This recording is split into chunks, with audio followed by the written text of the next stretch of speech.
Je vous remercie, Madame. Thank you, Madam President.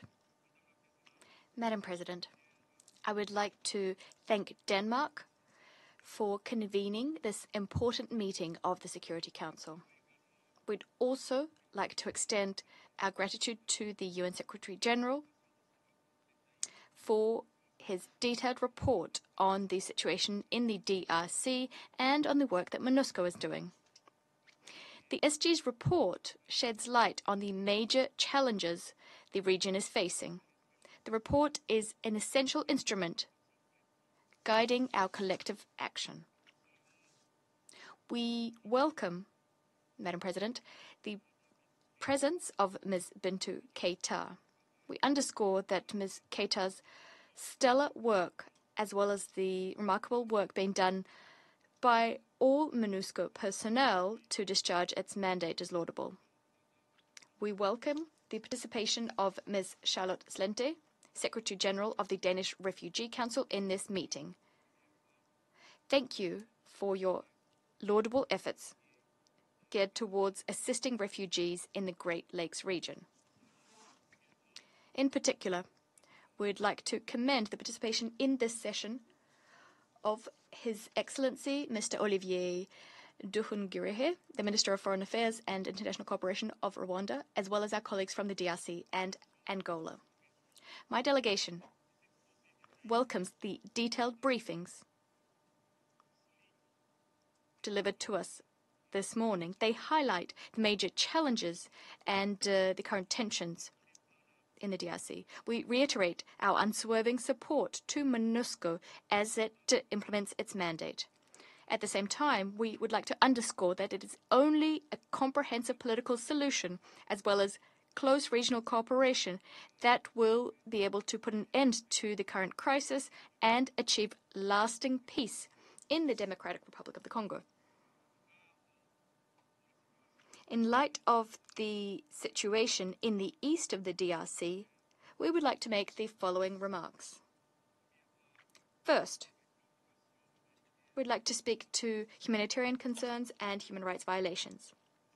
Burundi welcomes the sustained efforts undertaken by the Secretary General of the United Nations and by the Security Council with a view to maintaining peace and stability in the Great Lakes region. Nonetheless, the humanitarian situation in the east of the DRC remains alarming. We're seeing growing humanitarian suffering, the suffering of civilians, and this calls for immediate and concrete measures to be taken. The reports drafted by the Secretary General, Security Council resolutions, as well as the report of the Human Rights Council, note alarming levels of sexual violence, as well as serious violations of the rights of women, children, and older persons, who are the most vulnerable in this conflict context.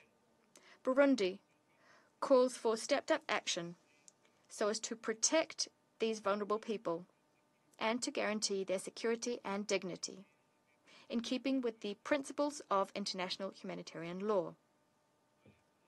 Murders, abductions, and sexual violence are being inflicted on civilians. These amount to serious violations of human rights and must be staunchly condemned. My second point is support for Resolution 2773 of the Security Council.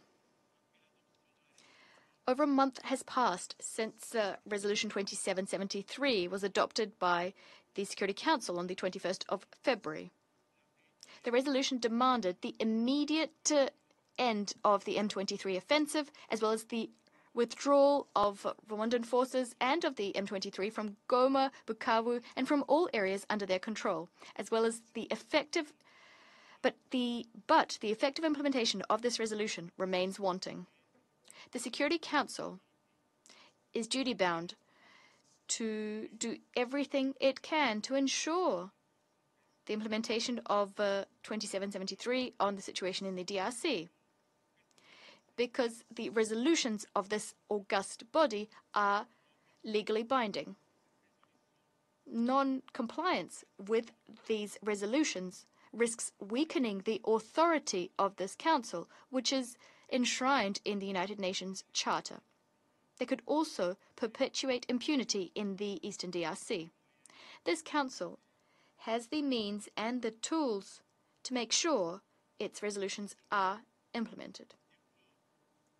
Burundi would also like to deplore the fact that the M23 offensive is continuing despite multiple calls for peace emanating from SADC, the EAC, ECAS, and from the EAC SADC.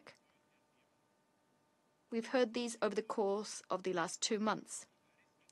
Burundi urges all parties to fully respect their commitments, to revert to the path of dialogue, and to take concrete and measurable action on the ground so as to achieve a lasting political solution. This brings me to my third point: regional initiatives. The ECAS, EAC, and SADC regional initiatives have all involved a call for an immediate ceasefire and for the reopening of humanitarian corridors and airports. These are commendable. Burundi also welcomes the recent report issued following the joint meeting of Chiefs of Defense, the Chiefs of Defense of the EAC SADC, as well as the proposed roadmap. Nevertheless, we'd like to recall that this roadmap should also take into consideration the disengagement and withdrawal of uninvited forces present in the DRC, as well as the disarmament of armed groups. Burundi would like to express its gratitude to the President of Angola. We're grateful for his efforts within the framework of the Luanda process. We remain convinced, firmly so, that African solutions and African mediation efforts are the most appropriate way of solving African problems.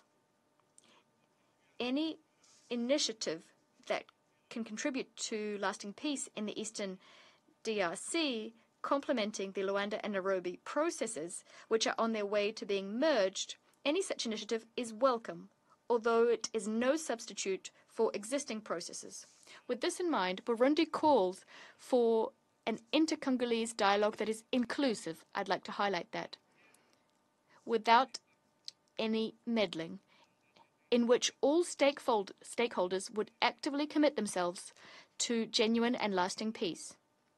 We also call for all armed groups, local and foreign, to be disbanded, and for the latter to be repatriated to their countries of origin. Fourth, illegal exploitation of natural resources. This issue, that is the illicit exploitation of natural resources, remains one of the main drivers of conflict in the region. Burundi fully supports the regional initiative on the part of the International Conference of the Great Lakes region, geared towards combating this corrosive practice. We call for enhanced cooperation between the states concerned so as to eradicate this phenomenon, which foments violence and instability throughout the region. Fifth, the humanitarian impact of the crisis on Burundi. My country, Burundi, owing to its geographical proximity to the affected areas, is being directly beset by the consequences of this deadly invasion. Since the joint summit held on the 8th of February, Burundi has welcomed over 60,000 Congolese refugees seeking protection. As things stand,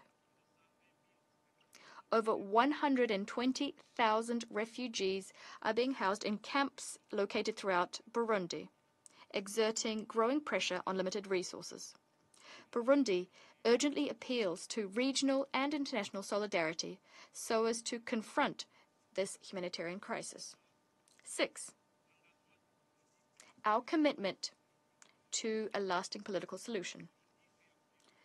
Burundi would like to reiterate its commitment to seeking a lasting political solution to the conflict in the DRC. in keeping with the peace plan put forward by the government of my country. We stand convinced that in the face of civilian suffering and mass violations of international humanitarian law and human rights, we must accept that it is high time to move from fine words to concrete deeds. By way of conclusion, Madam President, the international community must step up its efforts so as to ensure respect for the national sovereignty and the territorial integrity of the DRC, and to do this through the effective implementation of UN Security Council Resolution 2773, as well as the other various measures that regional actors have already undertaken. Non-respect for the territorial integrity of the DRC could set a dangerous precedent.